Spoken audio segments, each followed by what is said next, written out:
ಬಾಳೆಗೊನೆಲಿ ಹಣ್ಣನ್ನ ತಿಂದ್ಬಿಡ್ತೀವಿ. ಆದರೆ ಬಾಳೆ ದಿಂಡಿರುತ್ತಲ್ಲ, ಅದು ಸಹ ತುಂಬ ಉಪಯೋಗಕಾರಿ.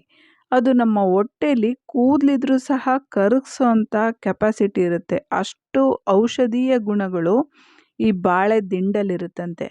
ನೋಡಿ, ಈ ಬಾಳೆ ದಿಂಡನ್ನು ತಗೊಂಡು ಅದ್ರ ಸುತ್ತಲಿರೋ ಈ ಚಕ್ಕೆಗಳನ್ನು ಚೆನ್ನಾಗಿ ಒಂದೊಂದೇ ಚಾಕುವಿನಲ್ಲಿ ಬಿಡಿಸಿ ತೆಗಿತಾ ಬರಬೇಕು. ನೋಡಿ, ಅಮ್ಮ ಒಂದೊಂದೇ ಚಕ್ಕೆನ ಆ ಮೇಲಿನ ಪತ್ರನ ತೆಗಿತಾ ಇದ್ದಾರೆ.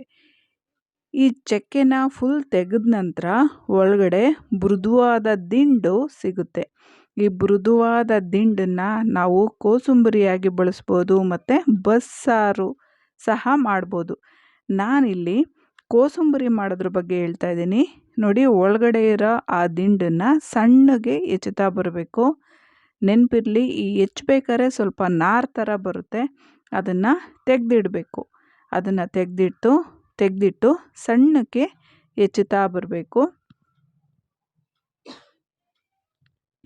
ಹೆಚ್ಚಿ ಆದಮೇಲೆ ಒಂದು ಬಾಣಲಿ ಇಟ್ಟು ಮಾಮೂಲಿ ಎಲ್ಲ ಯಾವ ರೀತಿ ಒಗ್ಗರಣೆ ಹಾಕ್ತಿರೋ ಬೇರೆ ಸಾಂಬಾರುಗಳಿಗೆ ಅದೇ ಥರ ಒಗ್ಗರಣೆ ಹಾಕಿದ್ರೆ ಆಯಿತು.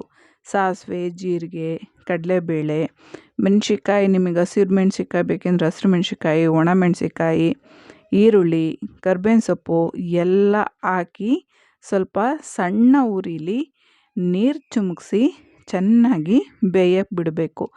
ದಂಟು ಮೃದುವಾಗಿರಲಿಲ್ಲ ಅಂದರೆ ಎಳೆದಾಗಿರಲಿಲ್ಲ ಅಂದರೆ ತುಂಬ ಬಲ್ತೋಗ್ಬಿಟ್ಟಿರುತ್ತೆ, ಚೆನ್ನಾಗಿರಲ್ಲ.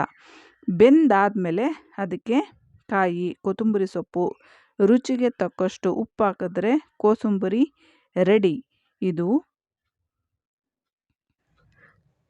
ಆರೋಗ್ಯದಾಯಕ, ದೇಹಕ್ಕೆ ತುಂಬ ಒಳ್ಳೆಯದಾದ ಇದು ರುಚಿ ಅಷ್ಟೇನಿರಲ್ಲ. ಹಂಗಂತ ಬಿಟ್ಬಿಡಬೇಡಿ. ನುಗ್ಗೆಕಾಯಿ ಥರ ಅಗ್ದು ಉಗಿಬೋದು, ಅಥವಾ ಅದು ಸ್ಮೂತಾಗಿ ಮೃದುವಾಗಿದ್ದರೆ ಹಾಗೆ ನುಂಗ್ಬೋದು.